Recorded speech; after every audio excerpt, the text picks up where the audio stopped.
Can you explain to us how the diamond market has conventionally worked and why it's been kept outside of the public markets where many other of the assets I listed in the introduction trade? The friction of trading a diamond was always immense.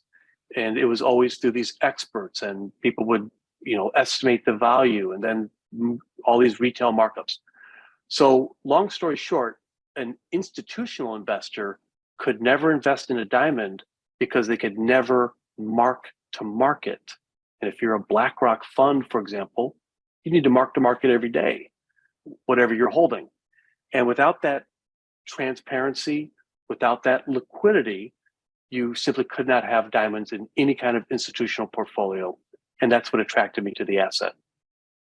Today, how are they bought and sold? What we've done is we've radically upended that the middle market, all the brokers and traders and dealers, by establishing the world's first electronic diamond exchange.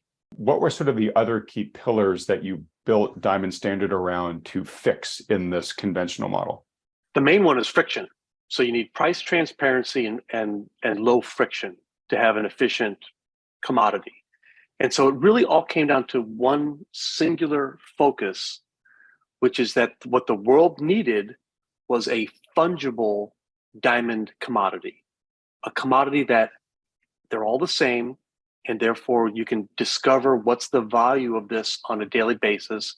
And that spot commodity can be the basis for not just spot trading, but also futures, options, exchange traded funds, and the holdings of institutional investors that could be marked to market on a daily basis.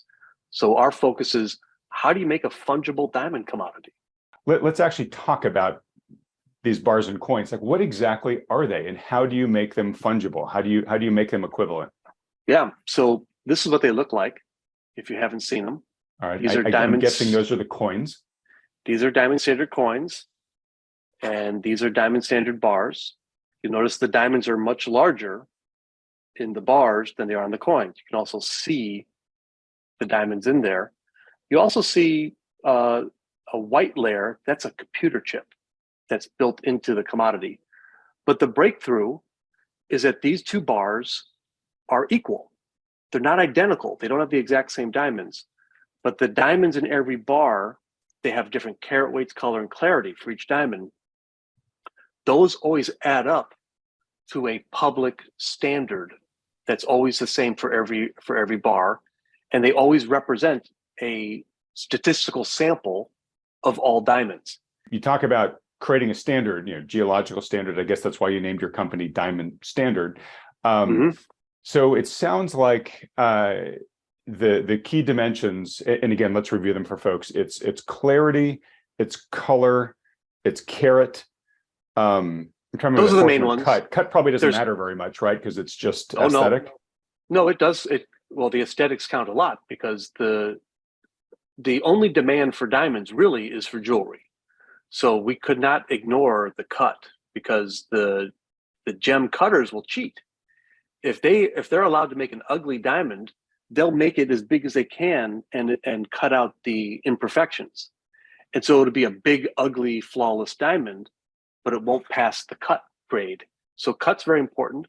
And there's also minor factors like fluorescence, shape, that have an impact on the value of a diamond. So our optimization system actually is able to harmonize across all of those characteristics.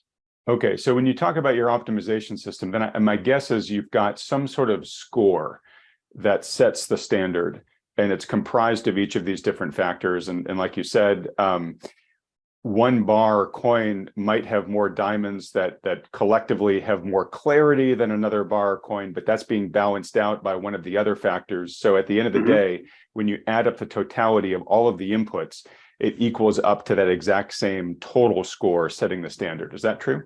And what's called integer programming, because each diamond is an integer. You can't put a half a diamond in a coin. But our optimization system divides that pile so that every coin contains a yield curve. Every coin has small, medium, and large diamonds, good, bad, and ugly, like the movie, etc. And that's how we're able to prove, because this is all transparent, we're able to prove that every coin is equivalent, and they always have at least 100% of this statistical standard. So it's all based on math. Resistance inside the industry of like, hey, we've been able to get away with some obscene margins here, and these guys are coming up with a true price discovery mechanism that reveals that maybe we've been charging way too much. Right? Yeah, we are a very scary monster to the diamond industry, because we're advocating transparency and efficiency. And it was actually, I know the question that's going to come up is about synthetic diamonds and lab grown diamonds. That actually was a huge benefit to Diamond Standard, even though we only use natural diamonds that are mined. But it was the threat of synthetic diamonds that convinced not just all of those diamond suppliers and vendors to work with us, but also convinced the two largest global labs. We partner with the two largest gem labs, GIA and IGI. We actually never touch the diamonds. They're all handled inside the gem labs. And we had to convince them to risk the wrath of their clients partnering with us to create transparency. But it's because of the threat of synthetic diamonds that the industry was willing to get behind this initiative and take the risk. You're an agent of market forces here, right? Where, at the end of the day, you're finding a more efficient way to price and revealing a more true price. And in many cases here, a lower price than what the consumers are paying here. So you're removing components from the chain and creating value simply by removing excess costs and friction. And overall, you should be, in theory, lowering the price of diamonds for the end customer.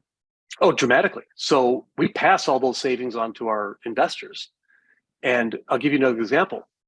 We pick up the diamonds in India, in Hong Kong, in Thailand, and we consolidate the shipments, thousands and thousands of diamonds that we ship in bulk, and we handle the customs and all that shipping. Just the consolidation of the shipping and all the insurance cuts out 5% of the cost.